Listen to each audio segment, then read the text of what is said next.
to cross the US border. For example, watch how much money the cartel makes in this 10-second clip.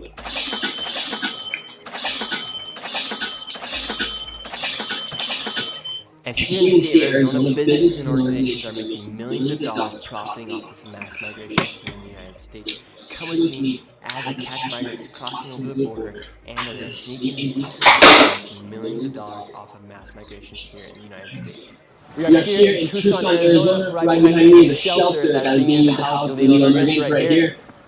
We have my good friend. We're going to be sending Cesar in. He's got a bunch of cameras on him. He's going to be showing us what's really like inside the shelter. Bien suerte, mi amigo. Vamos. This is one of the many hotels that has been transformed into a shelter to house all these migrants here in Arizona. Hey, where from? Mexico.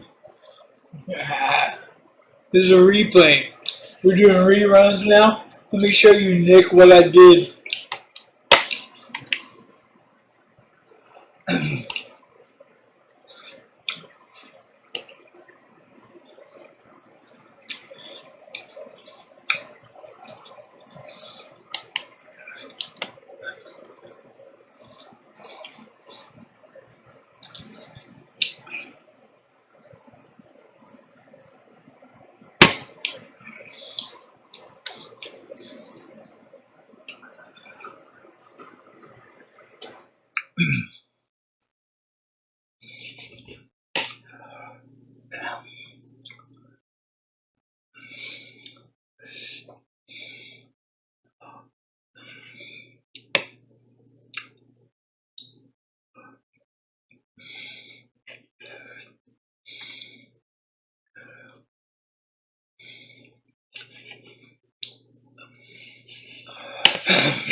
Do a little test here and see if Nick Shirley is the real deal or he's just some kind of puppet.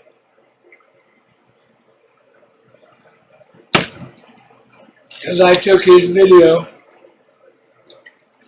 that he did about migrants coming over the border, and I added some important stuff to it.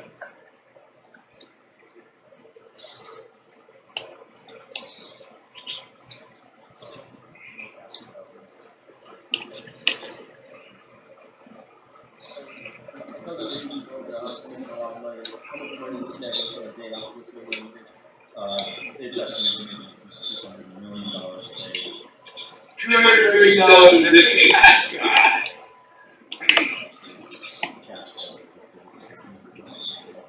Here we go. But it is. This is what's happening. Here we go. The Department of I'm dealing with the county officials, the public housing authority, who can't even close the goddamn loophole that puts American families, children, and veterans on the goddamn street. And you got this kind of fucking shit going on right here. Excuse my language, but I'm fucking pissed about having enough of this shit. I can't believe everybody else. One push. This is a two-party problem, you dumb folks. Excuse my language, but I'm really tired of all it being Trump 24/7 for the past 10 years.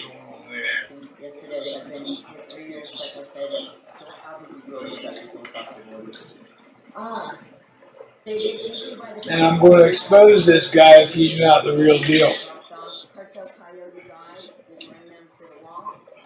This is a Joe Biden problem.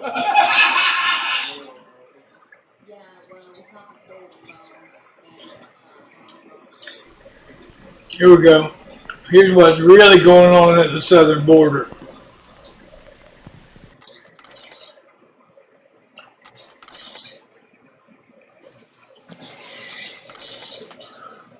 Hello, everybody.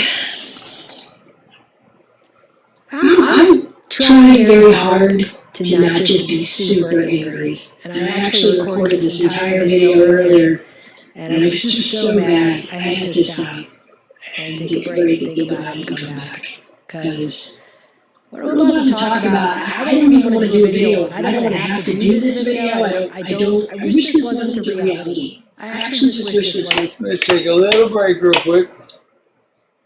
Go back and make sure. Let's send this. There we go.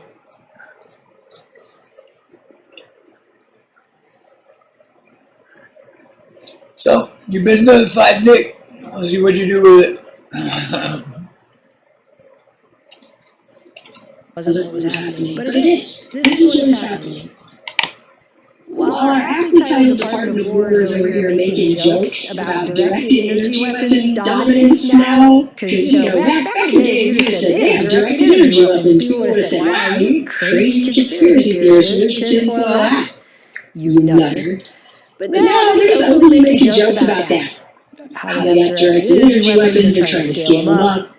And really just sending out on their official social media accounts the kind of propaganda you would expect to find on the walls in the background of the movie version of George Orwell's 1984. Just straight up. And America is just swarming with drones in the skies, flying over the Statue of Liberty under constant surveillance by a standing army that's constantly at war, just like the founding fathers always intended. And our president just proposed a $1.5 trillion budget for the government's largest agency in fiscal year 2027. This will allow us to build the, quote, dream military that we have long been entitled to, and more importantly, that will keep us safe and secure regardless of foe. And then we're going to give it to Israel. Do we have any understanding, Todd, about what is the definition of a dream military and what that would include? We don't. And so, to give you an idea of just how batshit insane that figure is, it's not just 50% higher than current levels, which were already nearing $1 trillion, and something that this nation hasn't seen since World War II, but more than any other country on Earth by far. Larger, way larger than Russia and China's budgets combined. And even Forbes is now saying this will make America weaker at this point. Of course, all the politicians who make kickbacks from these defense companies are commending Trump as if anyone has even explained why this agency, which has never once been able to pass an audit, even a single time ever, should be given an amount of money so absolutely cartoonish that it's nearly impossible to visualize. But hey, that's fine. It's not like they're closing U.S. airspace without notice because they use directed energy weapons to shoot down party balloons or anything. The FAA's Notice to Airmen, or NOTAM, said El Paso had been designated National Defense Airspace, and the government may use deadly force against airborne aircraft that don't adhere to the order. We're learning more detail about the flight stoppage at El Paso Airport. Reports suggest the Pentagon was using a high-energy laser to counter what was thought to be a drug cartel drone. Turns out it was a party balloon. Actually, I know they did do that. As we transition to the darkest level of police state nightmare of any dystopian story you've ever read or watched in your entire life that made George Orwell's 1984 look like a Saturday morning cartoon, and I'm not even exaggerating right now, we can't even get our Attorney General to answer basic questions that are so simple a child could understand them about the Epstein files and why we aren't even seeing a shred of accountability. How many of Epstein's co-conspirators have you indicted? How many perpetrators are you even investigating? First, you said that I find how many have you indicted? Excuse me, I'm going to answer the question. I answer my question. No, I'm going to answer the question. I want to answer the question. No, you answer the question the way I asked it. I want to know, were there any underage girls at that party or at any party that Trump attended with Jeffrey Epstein?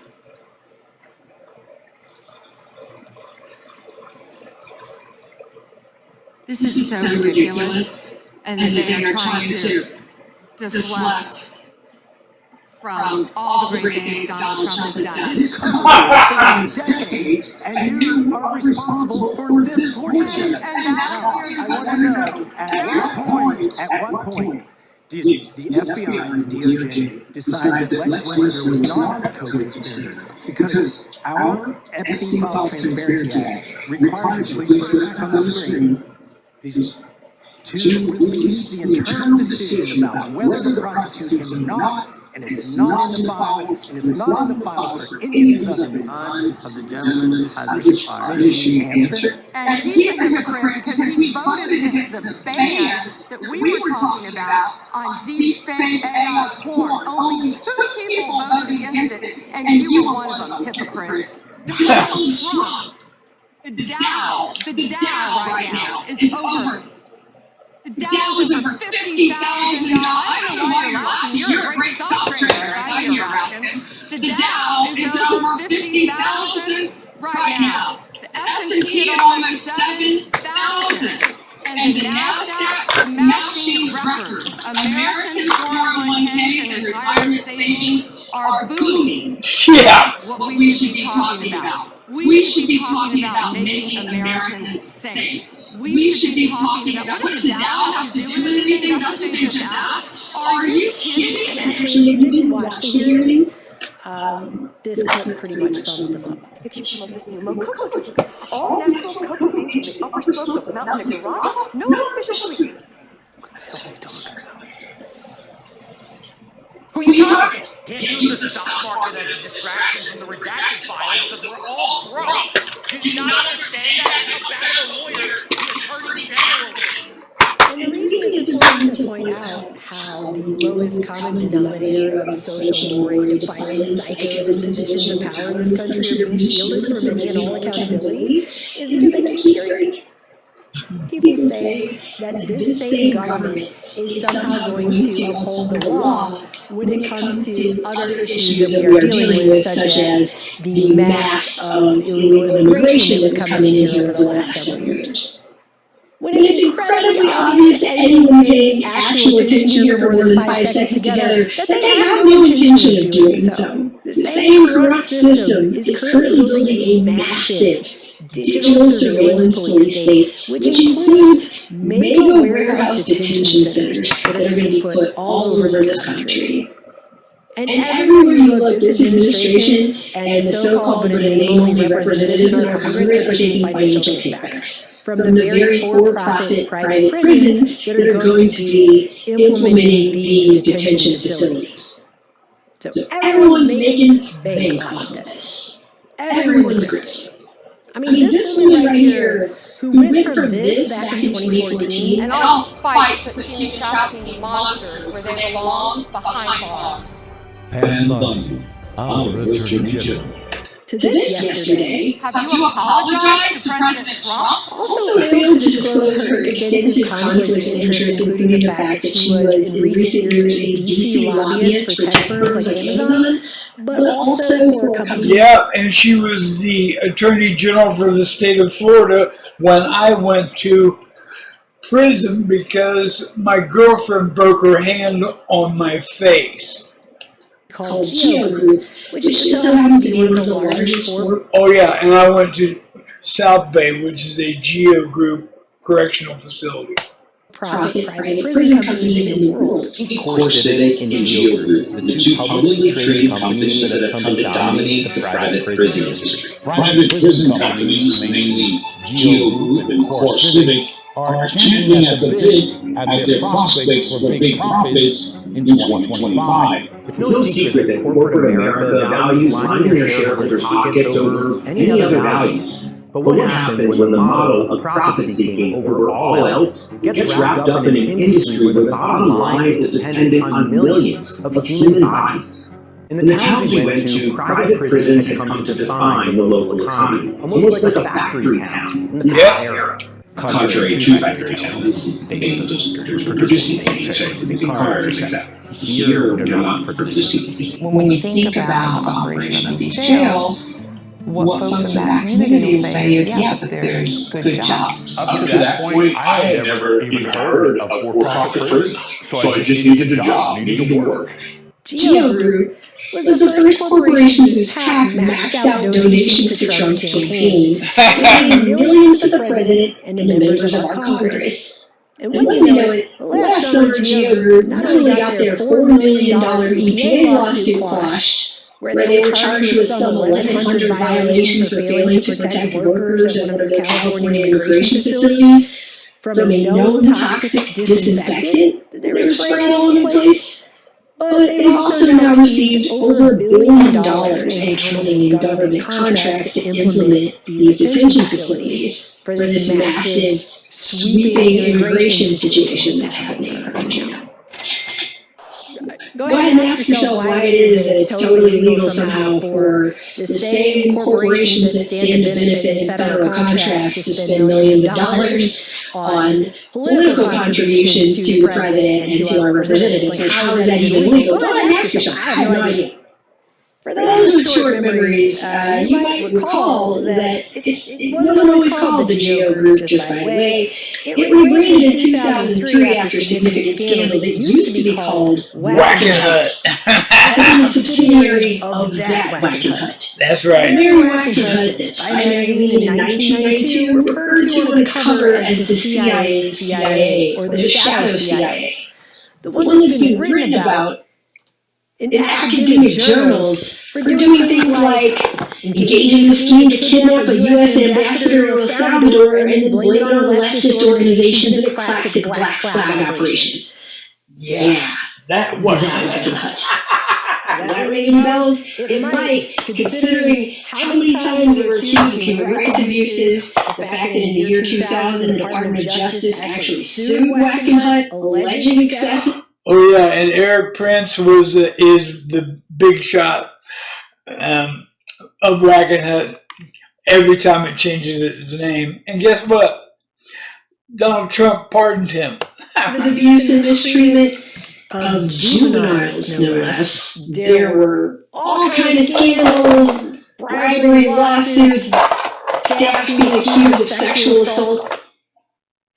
But somehow we're supposed to believe that they just rebranded, slap a new name on there, new logo. It's all good now. Yeah. I'm sure it'll all work out really well to give them billions of dollars now. I'm sure it's all fine. Most of the reporting I've seen on these detention centers are that people are getting education and healthcare. So So it's 2026, and like every other aspect of the eldritch abomination from the deep that is our corrupt system, ICE is now the highest funded U.S. law enforcement agency, with a budget that is larger than the annual budget of all other federal law enforcement agencies combined.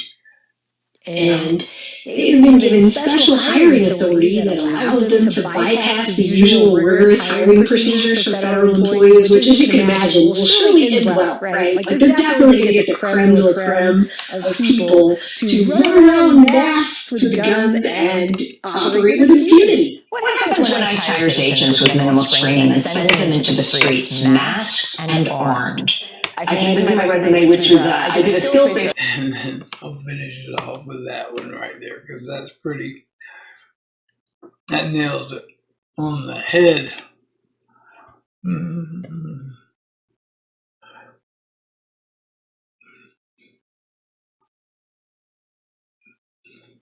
Right, here we go.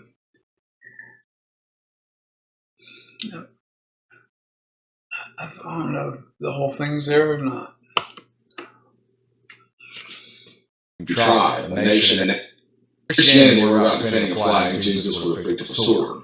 But he didn't. He picked up a cross. And yet somehow a movement that's supposed to follow that man, and the man that said, "My kingdom is not of this world," has decided that protecting a modern nation state called Israel is the center of Christian duty. That blessing it, defending it, and justifying it at all costs is some holy assignment carved into the marrow of the gospel. But I'll say it plainly, Christianity does not require allegiance to the state of Israel. That's not heresy, that's scripture. In the Bible, Israel was not a place first, it was a person. It was Jacob wrestling with God by a river until dawn, scarred by truth and renamed by grace. Israel meant one who struggles with God, and it became the name of a people, not a flag. Not a government, not a modern nation carved out in 1948 by colonial politics and American guilt. The word carried spiritual identity. It meant those called into covenant with God. It had nothing to do with missiles or borders or UN resolutions. When the modern state was named Israel, it was not a return to biblical obedience. It was a calculated decision, an intentional conflation of nationalism with theology. It was branding, and a powerful one because it worked. Because now when people hear Israel, they imagine sacred continuity. They imagine divine appointment. They imagine the Old Testament alive well in 2025, and they are wrong. The Israel of the Hebrew Scriptures was not a Western-backed nuclear power. It was a wandering tribe, a nation in exile. A people constantly called back to justice, humility, mercy, and often condemned for chasing empire. The prophets didn't worship Israel. They rebuked it over and over and over again for war, for greed, for turning their back on the poor and the foreigner. You know, the same things modern Israel does with American funding now. The idea that Christians are commanded to bless the state of Israel is not in the Gospels, it is not in the epistles, it is not in the teachings of Jesus Christ. It's in the talking points of televangelists and the foreign policy of end-time scriptures. The Gospel does not preach that God's blessings is tied to the modern word of Tel Aviv or the Iron Dome. Jesus never said, "Blessed are those who back Likud." Paul never wrote that all who oppose military action are cursed.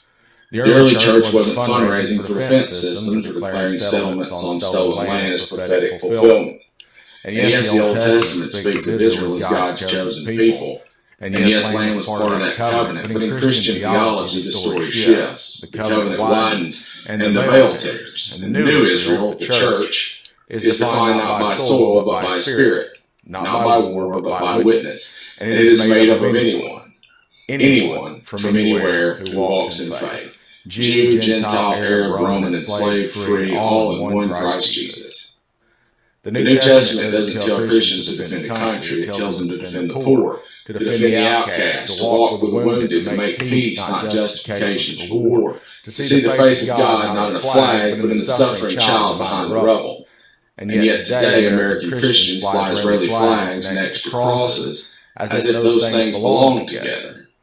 They equate criticism of the Israeli government with blasphemy. They pretend that military aid is a sacrament, and that genocide is somehow covered under the blood of covenant promise.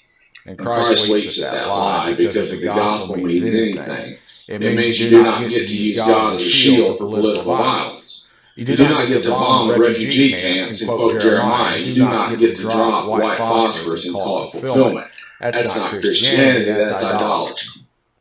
This doesn't mean you have to hate Israel. It doesn't mean you can't believe in its right to exist. But it does mean that if you are a follower of Christ, your loyalty cannot be to any nation, not even one with a biblical name. Your loyalty is to justice, to truth, to love that doesn't end at a checkpoint or a drone feed. Jesus didn't die so the modern church could become a lobby group. He didn't rise so we could bless bombs. He didn't preach love for the least of these so we could side with whoever has better tanks. And if your church is preaching that blessing Israel is the key to God's favor, then you're not in church. You're in a cult, praying to a carved-up God who only speaks Hebrew and votes Republican. The gospel doesn't ask you to bless the nation.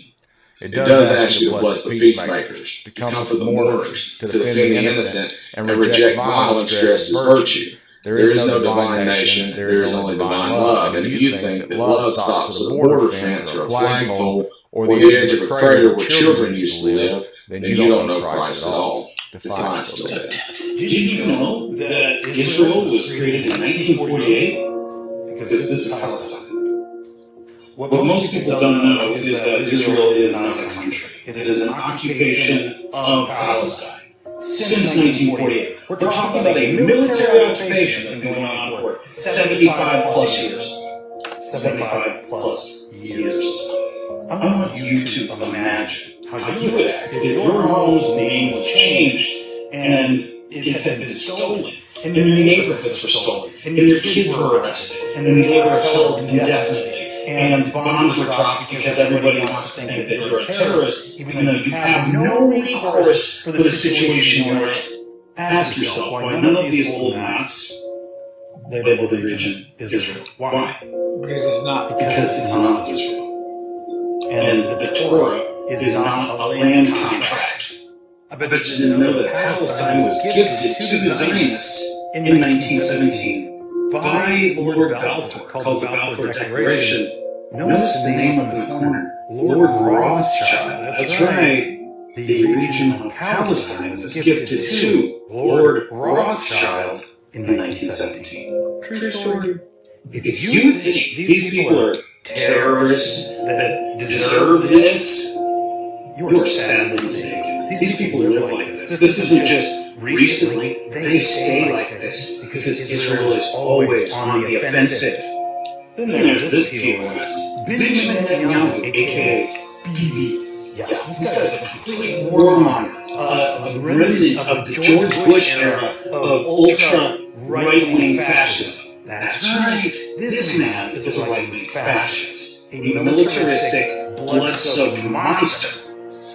And before you go getting it twisted, the definition of a Semite is a member of any of the peoples who speak or spoke a Semitic language, including in particular Jews and Arabs. That's right. So every time Israel does something against Palestinians, it's anti-Semitic. That's right. Learn the definition. And let's add to that anti-Semitism and anti-Zionism are not the same thing. Let's check out on the state of Florida. In the RCMA, 60 years of opening doors to opportunities. They've got 50 locations, okay? Who are we? What do you do?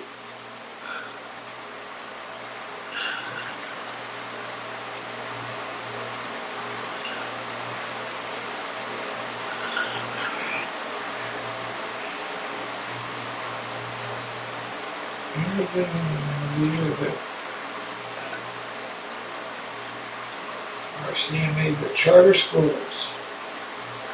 Okay.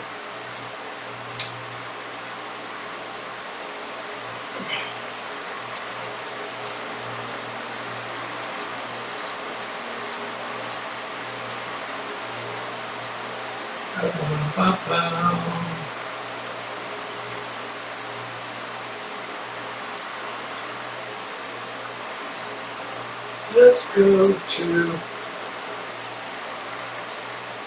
partners and funding.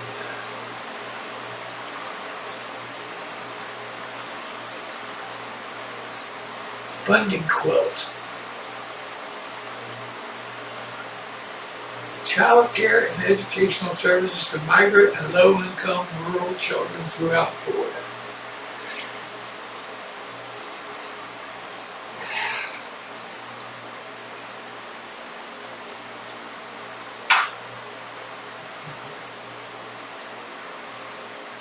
State and federal grants represent a majority of their funding. You catch that? So,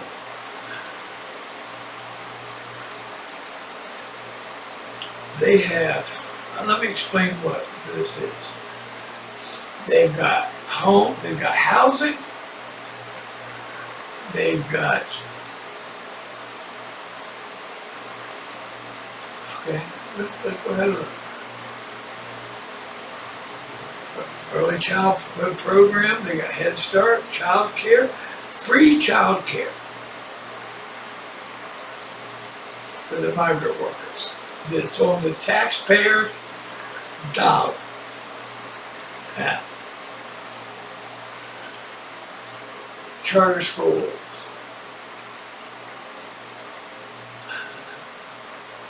Private schools for these children.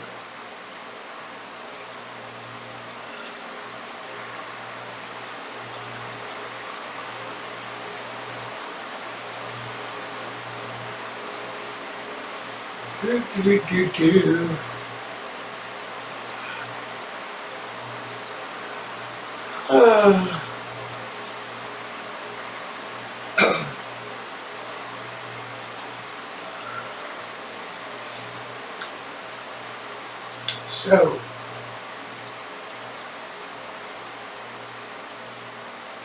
they have kitchens in each one of these locations. They cook food. They got free food. They've got free clothing.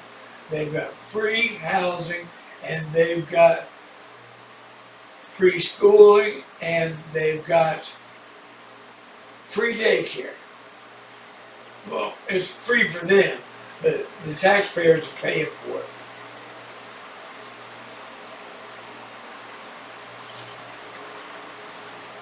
Yeah, that's right. I found out about it because when I was doing fire equipment, that was they were one of my customers through the state, you know. But or I never would have found out about it. Yep.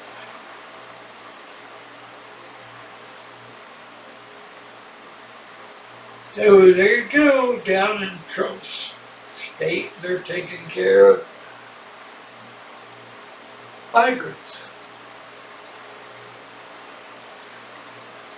And you guys thought he was emptying out the migrant workers here and deporting all these people. These are the people who are not getting deported.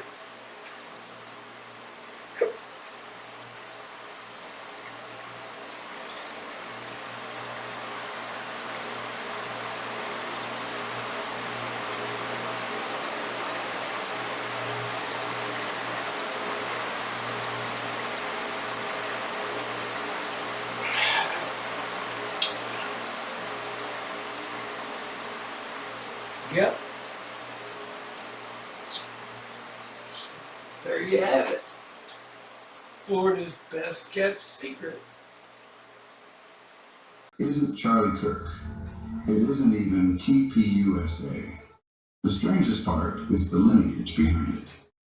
Lieutenant Colonel Michael Aquino wrote a book called Mind War while stationed at the Presidio in San Francisco. Not a self-help book, not a political rant, a blueprint for psychological warfare, mass persuasion, narrative control, cognitive terrain. And Aquino was also an open Satanist. He never hid it, never denied it. Aquino is right. You are Lieutenant Colonel of the United States Army. Correct. Now, and how does the Army feel about you being head of the Temple of Set? The Army has known about my religion for the entire span of my Army career, which began in 1968. And there is a reasonable amount of curiosity, as there has been all the way along, what exactly is this strange and unusual thing. And I've talked about it in much the same way that I've talked here today on your show about it.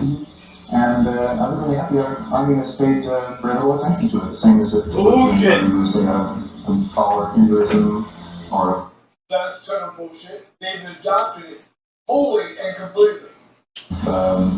Buddhism or any other slightly unusual religion space. So you just go about your Army duties and it's fine and... Okay. Now here's the part people skip past. Aquino didn't write Mind War alone. His collaborative with retired Major General Paul E. Vallely. Fast forward. Vallely sits on the board at Turning Point USA. So take a step back. Strip away the merch, the slogans, the crowd noise. What is TPUSA actually doing? It's not just debating ideas. It's persuasion at scale, changing minds, moving groups, steering perception. And when the same people tied to a psychological warfare playbook are embedded inside a movement built to shape mass belief, coincidence stops being a useful explanation. This isn't about symbols. This is about methods. Because Mind War doesn't care what flag you wave. It only cares that you don't notice you're waving. And then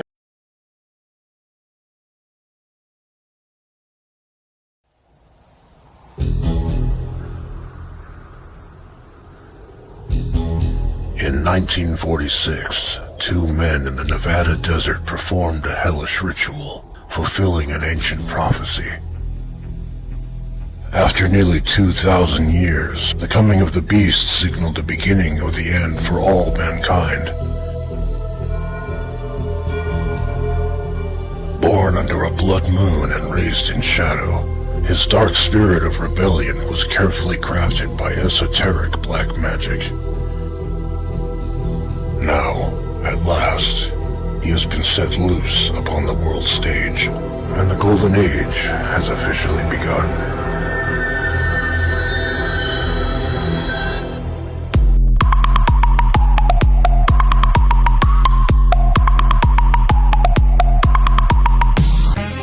Meet Donald, the man making America great again. Drain the swamp. He's rude. I'm not thinking. That's okay. I know you're not thinking. You never do. I'm sorry? No, go ahead. He's crude.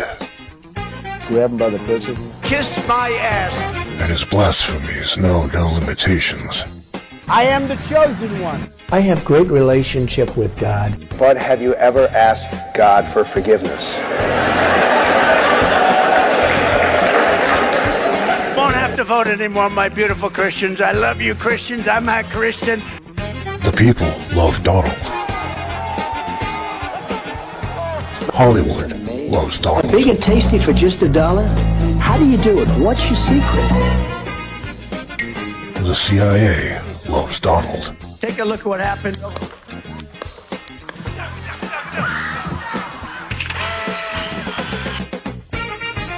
Israel loves Donald.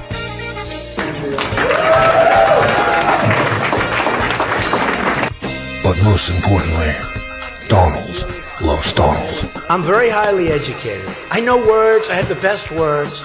I have the best people. I have the best courses in the world. A lot of people think that I'll be the best in jobs by far. I will be the greatest that God ever created, believe me. His concerns are universal. They're eating the dogs, the people that came in. They're eating the cats. His policies direct. We have to bring back the death penalty. Death penalty. Death penalty. The death penalty. The death penalty. His intentions transparent. You knew damn well I was a snake before you took me in. This President's Day, judgment has been declared. It's called Operation Warp Speed. That means big and it means fast. Unlike anything our country has seen since the Manhattan Project. And the little horn is playing 5D chess for your soul. Ooh, that was a bad one. Antichrist megastar. I recommend take the vaccines. I did it. It's good. Take the vaccine. He's not the man of sin they expected, but he's the man of sin they deserve. I don't think there's anything going to get me in heaven. Okay, I think I'm not maybe heaven bound. Coming to a scrying screen near you. Oh, shut up! With Israel, and it's just all a load of crap. You've got Funyuns and Hot Pockets in mommy's basement and have learned the word Jew and can say it over and over again like a magic word. The extreme right wing's magic word is Jew or Zionist, and all I hear about all day is Israel, Israel, Israel, Israel.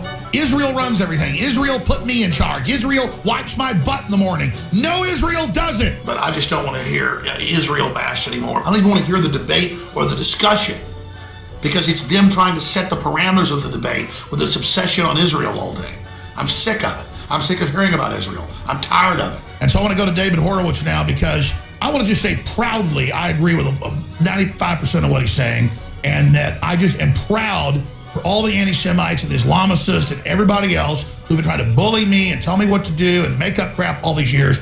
What you've said I am is now coming true, because I support Israel's right to exist. And Israel, when it does something, has a crooked toenail. It's the biggest thing in the world. Everybody else is okay. Israel's not going anywhere. They got nuclear weapons, and they're not our enemy. Leave them alone. They're not our enemy. Leave them alone.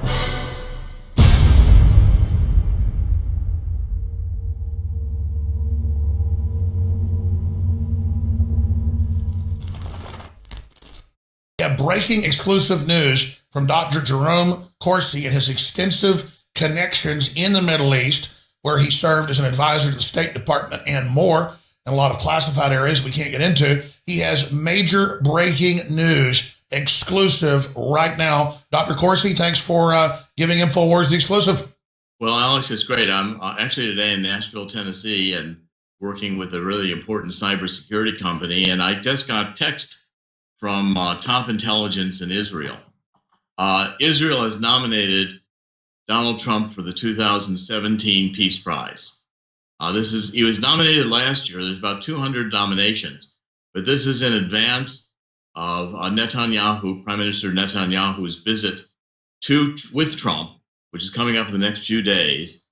And Israel has decided to make this nomination basically on the decision to move the U.S. Embassy to Jerusalem, and the fact that Donald Trump has had the courage of his convictions, again, another promise in the campaign being fulfilled, taking, I think, an historic, maybe even biblical step to legitimate the state of Israel. And the way I read the Bible basically says those who help Israel, God helps, and Donald Trump's on the right side here. Well, certainly providence that he invoked during the inaugural speech is with our republic. And of course, England began to help the Jews when they were being persecuted going back 1,000 years ago in Europe. And of course, it's been known since then. That's why England had so much great providence. And also, of course, the Christian faith and Christ being number one. But that covenant has clearly been passed on, not just to all the Gentiles of the world through Christ, but particularly to England and the United States. Historians, even people that are anti-Western, have marveled that the United States of America has a special providence, Dr. Corsi. Yes, well, even while we're talking, I mean, Israel, I just got another text message. I said we were going to break the news on Alex Jones InfoWars broadcast. They said one word. They said, great. They're thrilled we're going to break the news on Alex Jones InfoWars. And that comes directly from a source who's really above Mossad and the intelligence structure in Israel. Yeah, so folks are really getting things raw here on air now. Yeah, and so this is really, I mean, this is coming in as we're talking. Yeah, so folks are really getting things raw here on air now. He gets stuck. By the way, you're married to a Jewish woman. Results for Alex Jones, Mossad agent, Alex Jones Jew, for me than you will Benjamin Netanyahu. Right. I'm not kidding. The Nazis and all of them, I'm not exaggerating. I am like the number one, I'm actually proud of this, most hated person by Nazis worldwide for whatever reason. I don't even really know. Yeah, I wonder why. I mean, you know, I think I cover some of the conspiracy topics that they want to hijack and run. Yeah. And the fact that I'm not letting them take over the debate really pisses them off.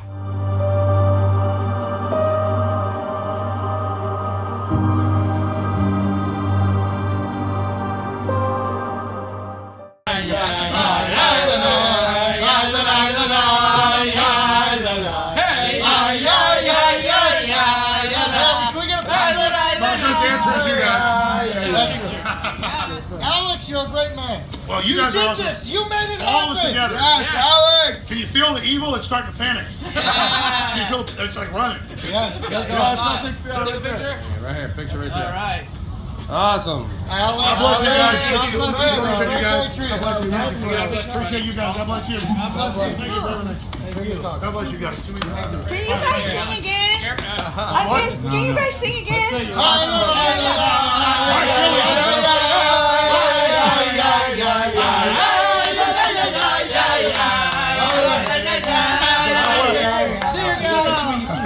They were going to probably kill me or arrest me, and I was shown all the data transmissions, all the information. I was shown WikiLeaks, all of it, before it was even, they're going to subpoena me. They're coming after me right now. And we decided that there was something we had to do in order to save the Republic. So we initiated a counter coup through Julian Assange, who's been very brave and really quite formidable in his ability to come forth and provide all the necessary emails that we gave to him in order to undermine Hillary and Bill Clinton. Do you know which agency leaked the information to Assange? Because this is being... I don't want to identify it. Do I know? Yes. Do I want to identify it? No. And the reason for that has to do with my long-standing... No, I understand. So what about the word, though, if Hillary really wants to push, there's going to be a press conference of a bunch of different agencies. Well, in terms of what? Their agency? Well, people just coming out and saying, I released it, I leaked it, I did it. Okay, well, that's their prerogative, but I do not want to reveal who and no, I totally understand. I totally understand. Well, let me say this. That will not happen. You know what? The public deserves to hear this and to get it straight. Now, how did you get Donald Trump on your show 3 times prior to the election? How did you pull that off? All right. I never tell this on my own show, and this will probably end up being news tomorrow, but you deserve it. I know folks that are part of Delta Force, and I know people that are part of covert action in the Defense Department and the CIA. And quite frankly, they've given me authorization to talk about this. I have never been in the CIA.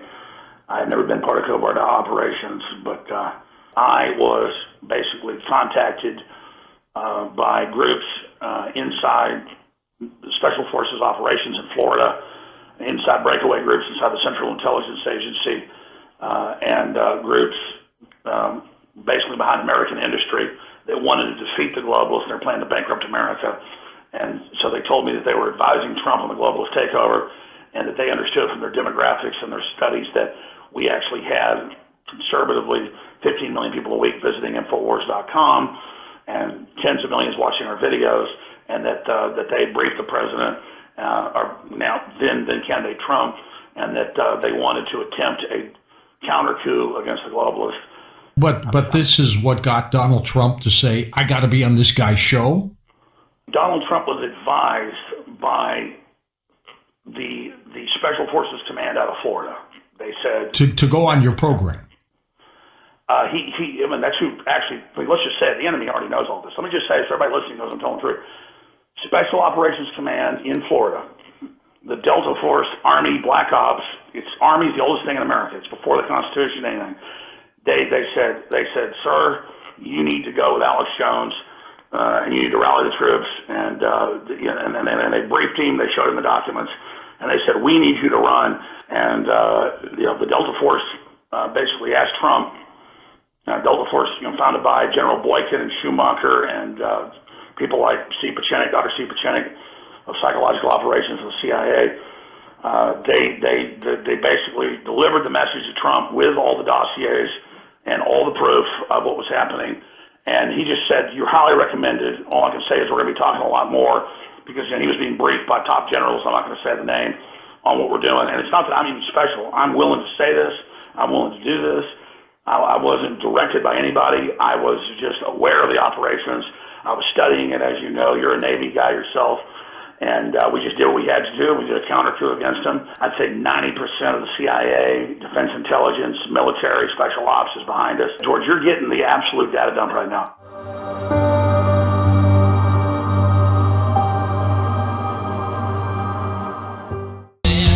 I didn't mean to go on that rant earlier. I was thinking how much the Q stuff's driven me up the wall and how much it pisses me off, and how then I got accused of supposedly supporting that stuff because it leaks into my show.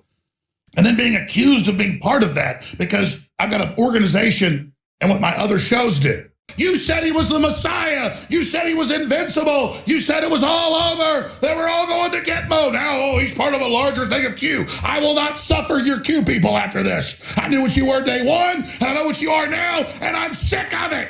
And I was separately told this by QAnon. So I'm going to say again, I've talked to QAnon. QAnon is totally real, as Zach and our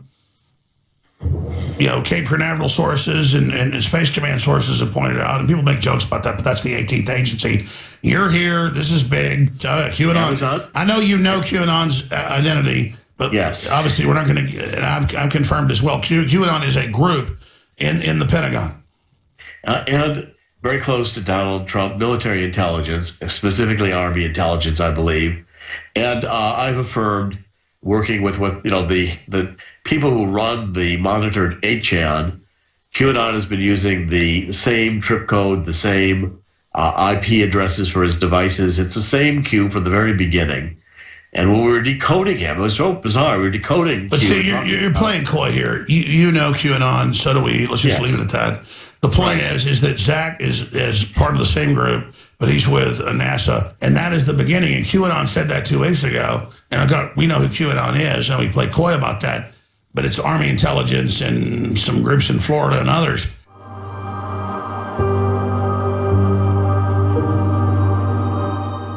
Adam Green here with No More News. I've wanted to make this video for a long time. It's a compilation of former InfoWars and Alex Jones employees and guests who have recently been speaking out about InfoWars. And some of the trends you'll notice here are that Alex Jones refuses to criticize Israel. He forces his employees to sign non-disclosure agreements. He's untrustworthy, and the reoccurring theme that you shouldn't trust Alex Jones and that he lacks integrity. So let's get into it. The first example is former employee Rob Jacobson. He helped Alex Jones edit all of his original documentaries. He worked for InfoWars for well over 10 years. And just a few months ago, he was fired from InfoWars. And he's been speaking out on Facebook about Alex Jones, trying to warn us all about the fraud that Alex Jones is. The next example is former Alex Jones sidekick Aaron Dykes, who a few years ago left InfoWars.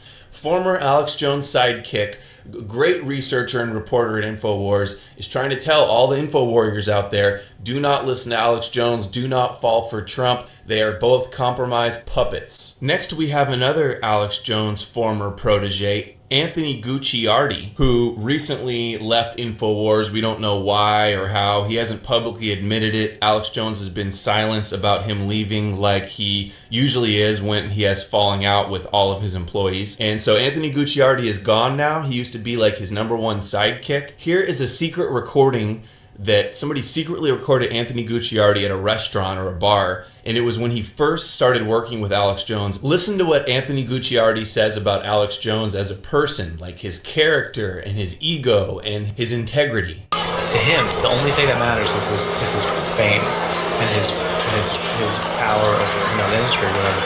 He basically told me that he hates every single one of his reporters and that they suck. Next up, we have former editor and webmaster at Infowars.com, Kurt Nemo, who was recently fired from Infowars for not going along with the Trump cheerleading. Here, Kurt Nemo told the Daily Beast in this article, The War Inside Infowars, Kurt Nemo tells the Daily Beast that he has noticed the general framework and voice of the site shift into becoming essentially a pro-Trump propaganda outfit, something that he perceives as an abandonment of Infowars' initial focus on the New World Order, or as Jones would call it, the establishment. Next up, we have another former Alex Jones sidekick, Luke Rudkowski from We Are Change. He posts on Facebook and says, "This is why alternative media can't have nice things. Really, bro? Come on." And he links to an InfoWars article with the headline, 10 times that God has hit America with a major disaster after the U.S. attempted to divide the land of Israel. Because Barack Obama has cursed Israel, the United Nations, America is now under a curse. Now we have another former wingman of Alex Jones, Jason Bermas, who helped produce the hit documentaries Loose Change, Invisible Empire, Fabled Enemies, and here he is calling out Alex Jones for his cheerleading for Trump and for his lack of ethics and morals when it comes to objectively covering the Trump administration. Now we have another former longtime guest on the Alex Jones InfoWars show, Wayne Madsen, also speaking out against Alex Jones. But now Wayne is speaking out like he should because Alex Jones is a fraud. So there you have it, everybody. All of Alex Jones's ex-employees are speaking out and trying to warn his listeners about the fraud that he is. Alex Jones is a Zionist gatekeeper. All of his former wingmen, sidekicks, acolytes, proteges have all spoken out against him. They're trying to warn us, and I'm trying to warn you because I haven't signed the NDA. Just imagine what all of these ex-employees would be saying if they weren't forced and threatened with these NDAs. Trump is a Zionist puppet, and Alex Jones has really revealed himself as a compromised propagandist fraud at this latest election. So I'm just warning everybody, stay away from Alex Jones's show, stay away from his website. He is a compromised shill. He's pretending to be our friend. He's the leader of the opposition, and he's controlled opposition. So I have to point it out. We have to get him out of the way. We have to get all of the new alternative media people off the Alex Jones reservation and focused on real truth, not a compromised shill. I would like to begin by addressing the heinous attack yesterday. And to those who broke the law, you will pay. You do not represent our movement. You do not represent our country. And if you broke the law, you can't say that. I already said you will pay. The demonstrators who infiltrated the Capitol have defied the seat of justice. It's defiled, right? See, I can't see it very well. Okay, I'll do this. I'm going to do this. Let's go. But this election is now over. Congress has certified the results. I don't want to say the election's over. I just want to say Congress has certified the results without saying the election's over, okay? But Congress is certified. Now Congress is Yeah, right. Now Congress I didn't say over, so let me see. Go to the paragraph before.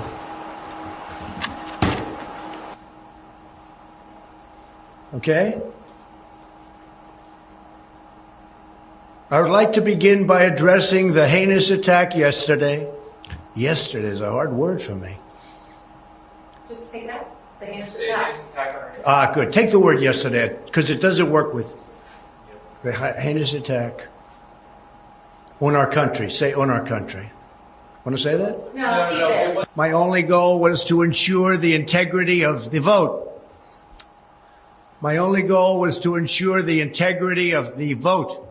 If you listen, you can hear someone in the audience ask Jerome several times, who is Alex?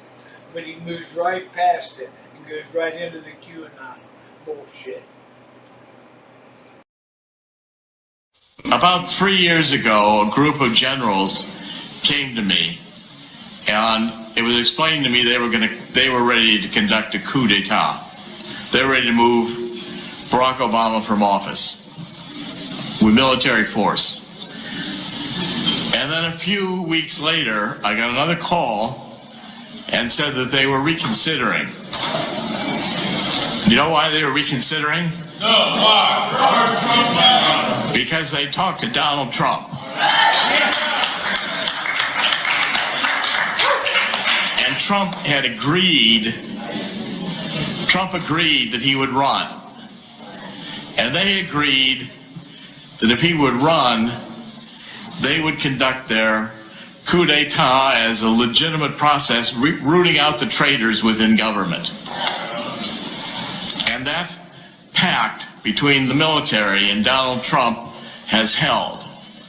As we've been interpreting and watching, and Alex has been following QAnon, QAnon is military intelligence and close to Trump.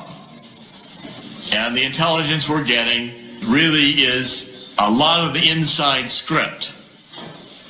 Now, everybody says Donald Trump is going to lose, he's going to be out of office, he's going to be impeached. You watch CNN, MSNBC, they're throwing a party today, and all the 20 people watching them across the nation are very enthused. Donald Trump will not be removed from office. He will not be removed from office. And in the counterattack he's going to launch, one or two facts that could change everything. Get a report from Michael Horowitz, the Inspector General, who details the corruption within the Department of Justice. Donald Trump is right. Maybe we should tear down the FBI building and start over again. Yeah. And if you take a look at the depth of this corruption, it's pervasive. Since George H.W. Bush, the bureaucrats who have stayed, including these SES bureaucrats, who are there mostly permanently, they're globalists. They don't believe in America anymore. They think they're smarter than America, smarter than the Founding Fathers. We ought to revise the Constitution. There's a very simple word that describes what they are. Right. Traitors. Traitors. It's a capital crime. And I want to predict to you here today that when the tables turn, Donald Trump will be invoking military tribunals. And even Hillary Clinton and Barack Obama are going to be facing treason charges.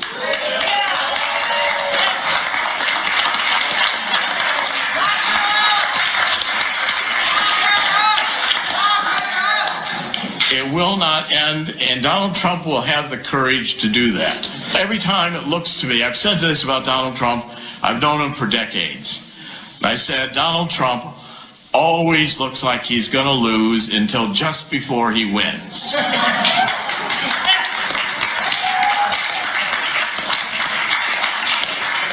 Always. He's always looking like he's 1 inch from being, losing all his money. 1 inch from losing this deal or that deal. Everything Donald Trump has done in his life has been a success. And in the final game of this, I think Donald Trump will reduce the bureaucracy.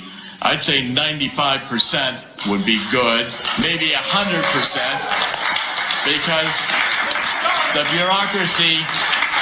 bureaucracy isn't specified in the Constitution. There's no discussion. There's no article about the bureaucracy. which means it can all be removed. Fire them all. You know? And I think what we can have is a rebirth, as we say, of freedom in this country. But I want to say 2 or 3 things about Zuckerberg. Someone has come forth as a Silicon Valley insider anonymous and has been writing me extensive emails, which I've now been able to validate. And the story of Zuckerberg and the others is this. Facebook, all of the major ones, Twitter, YouTube, Google, every single one of them is a creation of the CIA. They were funded by the CIA, and they were there. And by the way, they are all considered dispensable. Zuckerberg may not realize it, but he's in the ejection seat. And the button will be pushed and he'll be ejected out. But the real power in Silicon Valley is the infrastructure of the internet. It's the oracles. It's the Microsofts, the Sun Microsoft systems. These are the tracks, the railroad tracks on which the internet runs, the bridges, the infrastructure. And the people who are really controlling Silicon Valley are the Larry Ellisons. These are the people you know less about because they're not the front men. You know, Zuckerberg is dispensable. Eric Schmidt is dispensable. Google is dispensable. They'll just replace it with another one because the real godfathers are the Larry Ellisons and the others. And who funded Larry Ellison? The CIA, the military-industrial complex, moving in with Lockheed and the others wanting the creation of a new generation of electronic hardware for the military. And in the process, and that started going back into the 50s. What happened is along the way, they realized with social media, they could create something where we would all give them all of our information freely about everything about ourselves. People even post pictures of themselves naked, which they keep forever. Every click you make is going right into the intelligence agencies. And then that data is being profiled and given to the New World Order, sold for money, for advertising and marketing. And by the way, Zuckerberg may have his own rules and his own, we're going to protect privacy, but don't for a minute think that they aren't still collecting the information. They've got it all. It's archived. It's every phone call you've ever made, every email you've ever made. And people are stupid enough to put these devices in their homes, which can record everything they say. Facebook can track you even if you're not a member of Facebook. They can all do all the tracking anywhere you appear on the internet, and that stuff is archived forever. What we've got to do is we've got to reclaim the internet. We've got to have an internet Bill of Rights, as it were, to impose First Amendment, Second Amendment, Fourth Amendment. We've got to do this through Congress, and I'm here to tell you that before Donald Trump is done, the internet will be 100% regulated, or it will be broken up. Because Donald Trump understands the threat to our freedom. The threat to our freedom every one of us face with this information is so massive control that never occurred to George Orwell or Aldous Huxley that this could happen. But I'm here to say that in conclusion of all this, the same conclusion in the book I've just written in Killing the Deep State, it ends, in the end, Donald Trump wins. And never forget that in the end, God wins. Thank you. Alex Jones is having regrets because he knows that he helped create Q and all of that stuff that got Trump elected. This is election tampering right here at the highest level. And to put this in the proper context, I'm Jewish, I'm not white, I'm Jewish.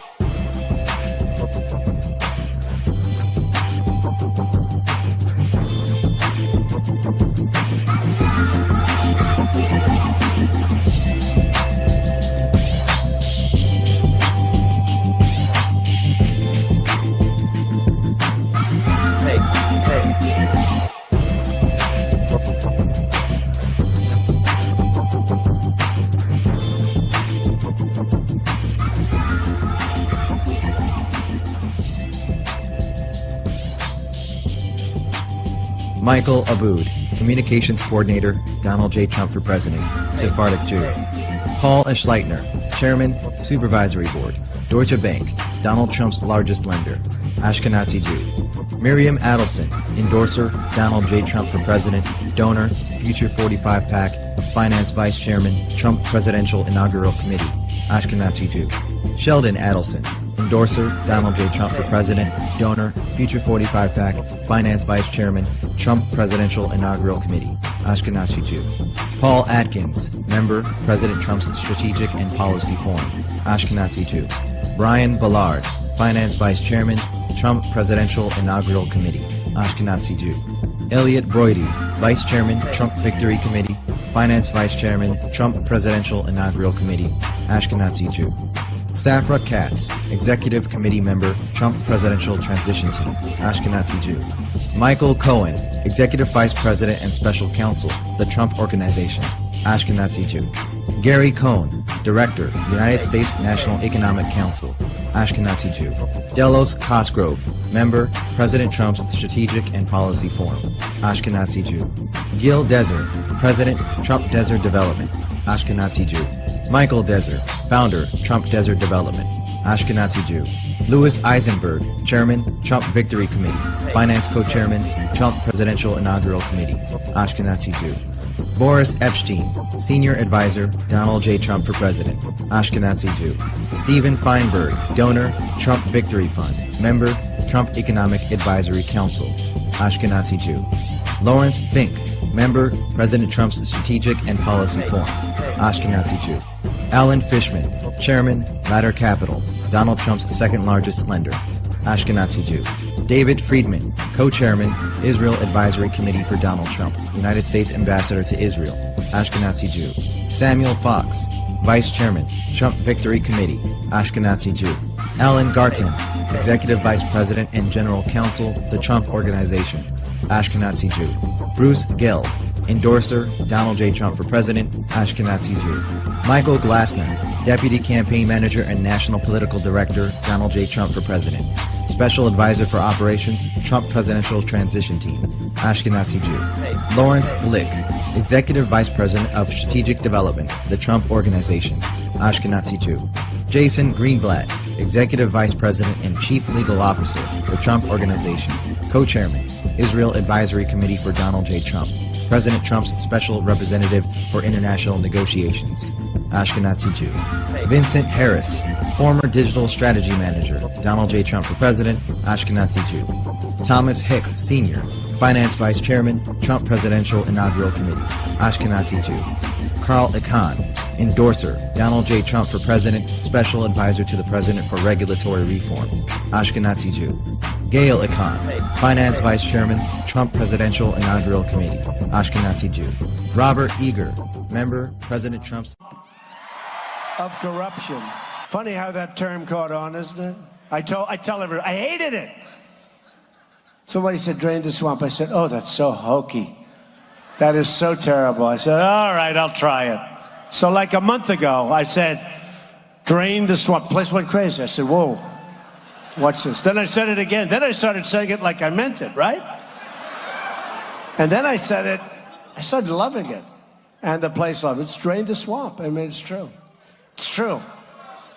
Do you really believe that no one in the media and nobody in the government or the intelligence services, the FBI, NSA, nobody knew who Donald Trump was in Israel with and converted to Judaism? And what those people are really about?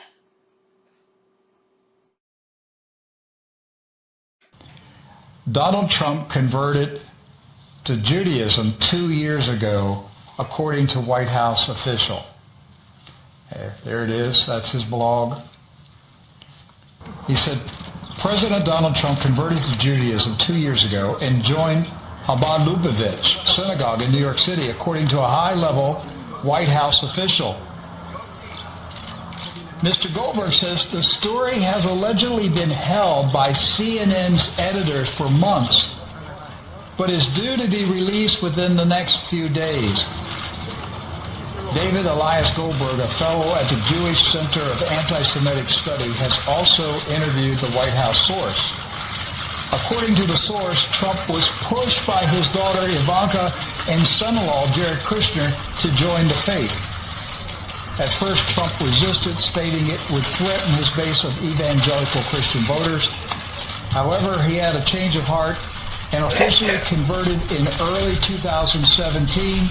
The ceremony was held in private and closely guarded for nearly 2 years. It appears the White House is prepared to slowly release this information, and by summer, it is expected Trump will fully address his new faith in an evening televised news conference. He is clearly the most pro-Israel president in the history of America. He's given Israel every single thing that they've wanted, and he's about to give them war with Iran.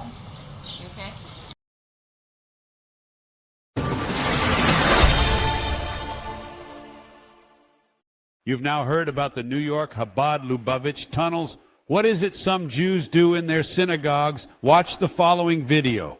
Look for the gun and hanging of the child effigy as if shooting a child isn't enough. Watch, and I'll be back to give context.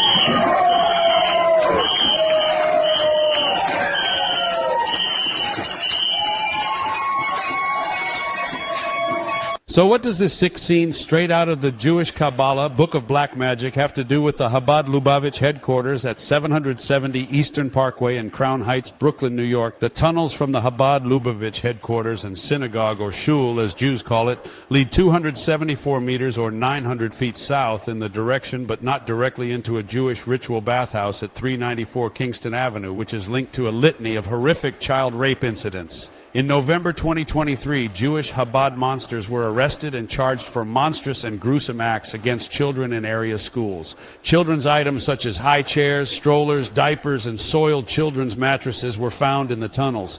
It's damning and raises many questions that aren't being asked. Why were they there? Cement hurriedly poured into the tunnels on the pretext to ensure the structural integrity of Chabad World Headquarters, and surrounding buildings and streets looks like a quick fix and cover-up insofar as no reinforcement steel or engineered bracing was used. Concrete was hurriedly pumped to encase the tunnel spaces. It looks like sterilizing the crime scene to get rid of evidence. Questions must be asked and answered. The Jewish attack dogs at the discredited Anti-Defamation League is now equating cement truck memes as being anti-Semitic. It's the usual anti-Semitism ADL slur hurled like feces at anyone who questions Jewish mischief, menace, influence peddling or buying, bribing and blackmailing of politicians, media shills, judges, investigators, or critics. We're all awake to the overused anti-Semitism ruse. It no longer works. Jews are behaving badly once again. It's had them expelled from a catalog of host kingdoms, city-states, and nations 1,030 times since 1200 BC to the present. See the full list of expulsions at rents.com. It's one expulsion for almost every 2.5 years from unrelated and disparate societies over time. Jews are generally so odious, as we've seen in Gaza, that they're scrambling to legally weaponize their anti-Semitism brand into hate speech laws worldwide if you question Jews, Israel, or their Holocaust canard, which has been their free pass and justification for their bad behavior, which has inevitably always led to pogroms and expulsions as a defense remedy by civilized society. In some hapless and Jew-captured nations, Jew lobby groups have secured laws to make questioning the Holocaust a crime. Go figure. Asking questions is now a crime. Not believing prescribed Jewish narratives is also a crime. It's 1984 on steroids. The Jewish-owned controlled startups and big tech platforms have been relentlessly censoring anti-Semitism as a community standards infraction. And now the Jews are press-ganging lawmakers worldwide to do their bidding to silence you.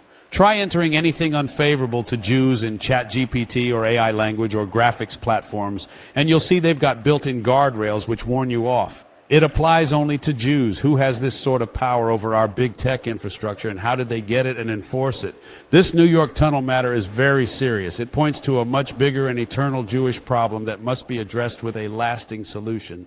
There's a lot of information coming out that it was meant to connect different properties to each other. So, what properties are those? To travel during COVID. I mean, while you're traveling during COVID, you need to just stop and take a rest with a child on a bloodstained mattress. While you're traveling during COVID, you need to stop these high chairs here. What are you going to feed your children? I mean, none of this makes any sense. But what makes sense is that these tunnels were filled with kids that were being trafficked and molested and raped, and that these tunnels were filled and built and constructed by pedophiles who wish to engage in child sex trafficking. I'm going to go out on a limb here and make that prediction, and I bet you that will be accurate. What happens? I just can't understand the haste that they are moving to try to fill these tunnels. The only thing that could suggest to me is to destroy evidence. Keep asking questions about Jews. Keep noticing their undue influence beyond their numbers. It's not a coincidence. Keep holding Jews accountable, as it leads to Israel, which must be held accountable for wholesale killing of mothers and children in Gaza. Like this mother executed by an Israeli Defense Forces sniper who kills her in front of her little child while holding the distraught mother's hand. The mother and child were with a group of terrorized Palestinian civilians with arms raised and white flags when the mother was summarily shot. Watch as the terrified little child flees. It's gut-wrenching to watch. As a group, Jews don't behave like us. They're more akin to tunnel rats living amongst us, coming up to snatch our children, to torture and rape our most precious, just as occurred in Brooklyn. The practice is known as blood libel because it's what their scriptures condone. They won't refute the Talmudic practice. They hide it from the rest of us until images like this arise. We won't show you the tortures and ritual murders. Other programs detail the practice, official records, and evidence of the ritual by Jews over history to the present. The civilization has a big problem again, and it's Jewish in nature. The words of Jesus Christ about the Jews loom large for this generation. We leave you with his warning to all humanity from John 8:44. It reads, "You belong to your father, the devil, and you want to carry out your father's desires. He was a murderer from the beginning, not holding to the truth, for there is no truth in him. When he lies, he speaks his native language, for he is a liar and the father of lies. God has spoken."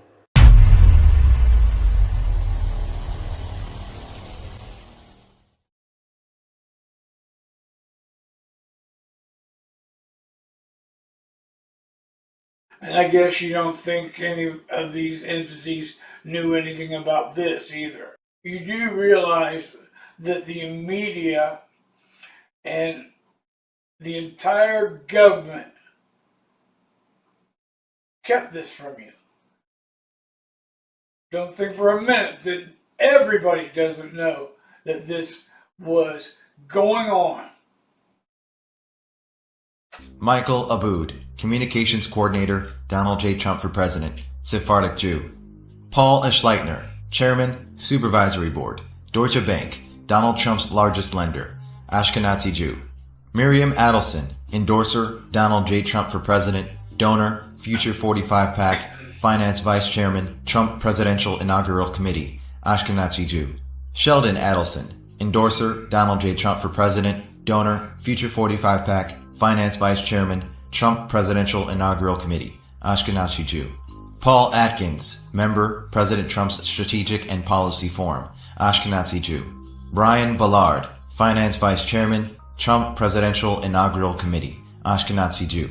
Elliot Broidy, Vice Chairman, Trump Victory Committee, Finance Vice Chairman, Trump Presidential Inaugural Committee, Ashkenazi Jew. Safra Katz, Executive Committee Member, Trump Presidential Transition Team, Ashkenazi Jew. Michael Cohen, Executive Vice President and Special Counsel, the Trump Organization, Ashkenazi Jew. Gary Cohn, Director, United States National Economic Council, Ashkenazi Jew. Delos Cosgrove, Member, President Trump's Strategic and Policy Forum, Ashkenazi Jew. Gil Deser, President, Trump Desert Development, Ashkenazi Jew. Michael Deser, founder, Trump Desert Development, Ashkenazi Jew. Louis Eisenberg, chairman, Trump Victory Committee, finance co-chairman, Trump Presidential Inaugural Committee, Ashkenazi Jew. Boris Epstein, senior advisor, Donald J. Trump for president, Ashkenazi Jew. Steven Feinberg, donor, Trump Victory Fund, member, Trump Economic Advisory Council, Ashkenazi Jew. Lawrence Fink, member, President Trump's Strategic and Policy Forum, Ashkenazi Jew. Alan Fishman, chairman, Ladder Capital, Donald Trump's second largest lender, Ashkenazi Jew. David Friedman, co-chairman, Israel Advisory Committee for Donald Trump, United States Ambassador to Israel, Ashkenazi Jew. Samuel Fox, vice chairman, Trump Victory Committee, Ashkenazi Jew. Alan Garten, executive vice president and general counsel, the Trump Organization, Ashkenazi Jew. Bruce Gelb, endorser, Donald J. Trump for president, Ashkenazi Jew. Michael Glassner, deputy campaign manager and national political director, Donald J. Trump for president, special advisor for operations, Trump Presidential Transition Team, Ashkenazi Jew. Lawrence Glick, executive vice president of strategic development, the Trump Organization, Ashkenazi Jew. Jason Greenblatt, executive vice president and chief legal officer, the Trump Organization, co-chairman, Israel Advisory Committee for Donald J. Trump, President Trump's special representative for international negotiations, Ashkenazi Jew.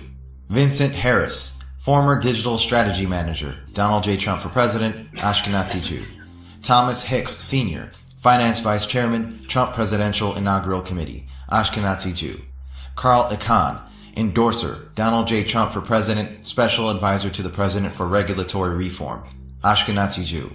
Gail Icahn, finance vice chairman, Trump Presidential Inaugural Committee, Ashkenazi Jew. Robert Eager, member, President Trump's Strategic and Policy Forum, Ashkenazi Jew. Disney. Travis Kalanick, member, President Trump's Strategic and Policy Forum, Ashkenazi Jew. Peter Calico, donor, Trump Victory Fund, Ashkenazi Jew. Daniel Kowalski, deputy policy director, Donald J. Trump for president, member, Trump Economic Advisory Council, Ashkenazi Jew. Charles Kushner, endorser, Donald J. Trump for president, donor, Make America Great Again PAC, Ashkenazi Jew. Jared Kushner, senior advisor, Donald J. Trump for president, executive committee member, Trump Presidential Transition Team, Ashkenazi Jew. Yael Kushner, Ivanka Trump, executive vice president, the Trump Organization, senior advisor, Donald J. Trump for president, executive committee member, Trump Presidential Transition Team, Orthodox Jewish convert. Bennett LeBeau, donor, Trump Victory Fund, Ashkenazi Jew. Richard Lesser, member, President Trump's Strategic and Policy Forum, Ashkenazi Jew. Ronald Lieberman, executive vice president of management and development, the Trump Organization, Ashkenazi Jew. Howard Lorber, donor, Trump Victory Fund, member, Trump Economic Advisory Council, Ashkenazi Jew. David Malpass, member, Trump Economic Advisory Council, Ashkenazi Jew. Douglas Manchester, donor, Make America Great Again PAC, Ashkenazi Jew. Bernard Marcus, endorser, Donald J. Trump for president, donor, Rebuilding America Now PAC, donor, Make America #1 PAC, Ashkenazi Jew. Rebecca Mercer, donor, Make America #1 PAC, executive committee member, Trump Presidential Transition Team, Ashkenazi Jew. Robert Mercer, donor, Make America #1 PAC, Ashkenazi Jew. Amanda Miller, vice president of marketing, the Trump Organization, Ashkenazi Jew. Eli Miller, chief operating officer, Donald J. Trump for president, Ashkenazi Jew. Jason Miller, senior communications advisor, Donald J. Trump for president, communications director, Trump Presidential Transition Team, communications director and assistant to the president, the White House, Ashkenazi Jew. Stephen Miller, national policy director, Donald J. Trump for president, national policy director, Trump Presidential Transition Team, senior advisor to the president for policy, the White House, Ashkenazi Jew. Stephen Mnuchin, donor, Trump Victory Fund, member, Trump Economic Advisory Council, national finance chairman, Donald J. Trump for president, executive committee member, Trump Presidential Transition Team, secretary, United States Department of Treasury, Ashkenazi Jew. Elon Musk, member, President Trump's Strategic and Policy Forum, Ashkenazi Jew. Samuel Nunberg, former policy advisor, Donald J. Trump for president, Ashkenazi Jew. David Orwitz, Senior Vice President of Acquisitions and Development, the Trump Organization, Ashkenazi Jew. Jeffrey Palmer, donor, Rebuilding America Now PAC, Ashkenazi Jew. John Paulson, donor, Trump Victory Fund, member, Trump Economic Advisory Council, Ashkenazi Jew. Laura Perlmutter, donor, Trump Victory Fund, finance vice chairman, Trump Presidential Inaugural Committee, Ashkenazi Jew. Andrew Puzder, secretary, United States Department of Labor, Ashkenazi Jew. Stuart Rauer, endorser, Donald J. Trump for president, Ashkenazi Jew. Richard Roberts, vice chairman, Israel Advisory Committee for Donald Trump, Ashkenazi Jew. George Ross, executive vice president and senior counsel, the Trump Organization, Ashkenazi Jew. Wilbur Ross Jr., billionaire investor and former senior managing director of Rothschilds Incorporated for 25 years, Secretary of Commerce, donor, Trump Victory Fund, member, Trump Economic Advisory Council, Secretary, United States Department of Commerce, Ashkenazi Jew. Stephen Roth, donor, Trump Victory Fund, member, Trump Economic Advisory Council, Ashkenazi Jew. Keith Schiller, Director of Security, the Trump Organization, Ashkenazi Jew. Stephen Schwartzman, Chairman, President Trump's Strategic and Policy Forum, Ashkenazi Jew. Melvin Sembler, Vice Chairman, Trump Victory Committee, Finance Vice Chairman, Trump Presidential Inaugural Committee, Ashkenazi Jew. Yaakov Shahem, endorser, Donald J. Trump for President, donor, Trump Victory Fund, Ashkenazi Jew. Mark Short, Senior Advisor to Vice President-elect, Trump Presidential Transition Team, Ashkenazi Jew. Peter Thiel, endorser, Donald J. Trump for President, donor, Trump Victory Fund, donor, Rebuilding America Now PAC, donor, Make America #1 PAC, Executive Committee member, Trump Presidential Transition Team, Ashkenazi Jew. Lara Trump, endorser, Donald J. Trump for President, Ashkenazi Jew. Vanessa Trump, endorser, Donald J. Trump for President, Ashkenazi Jew. Kevin Warsh, member, President Trump's Strategic and Policy Forum, Ashkenazi Jew. Mark Weinberger, member, President Trump's Strategic and Policy Forum, Ashkenazi Jew.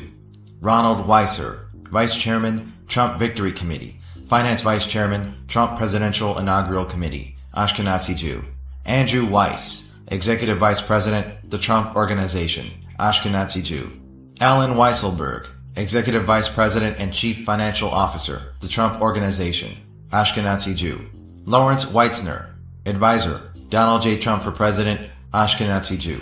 Stephen Witkoff, donor, Trump Victory Fund, Ashkenazi Jew. Stephen Wynn, Financial Vice Chairman, Trump Presidential Inaugural Committee, Ashkenazi Jew. Richard Lefrak, donor, Trump Victory Fund, Ashkenazi Jew. Daniel Yergin, member, President Trump's Strategic and Policy Forum, Ashkenazi Jew.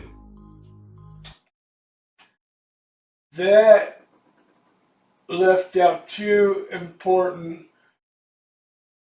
figureheads at the top of that pyramid of shit. George Soros and the Rothschild family.